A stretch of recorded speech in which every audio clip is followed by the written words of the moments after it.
अस्सलाम वालेकुम नाज़रीन, आवन न्यूज़ में आपको खुश आमदीद कहते हैं। मैं हूं डॉक्टर हफीज अंजुम।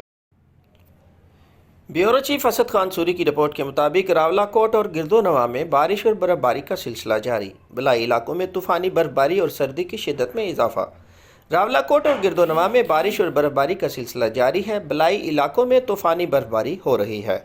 बर्फबारी के बायस सर्दी की शिद्दत में इजाफा हो चुका है। हर तरफ काली घटाओं और यखबस्ता हवाओं ने इलाके को घेरे में ले रखा है। शदीद सर्दी की वजह से शहरी घरों में महसूर होकर रह गए हैं। बाजार सुनसान है और दफातर में सरकारी मुलाजमीन की हाजिरी मामूल से कम है। इस तरह शदीद खून जमा देने वाली सर्दी के बायस आम लोग खांसी, नज़ला, ज़ुकाम, बुखार और गले की बीमारियों में मुब्तला हैं। ज़िला पहुँच के सियाहती मकामात तोली पीर, शहीद गला, बिलाल पोठा, मेतेकोट की चोटियों ने सफ़ेद चादर ओढ़ ली है और बलाई इलाकों के रिहायशी अवाम को मुश्किलात का सामना है।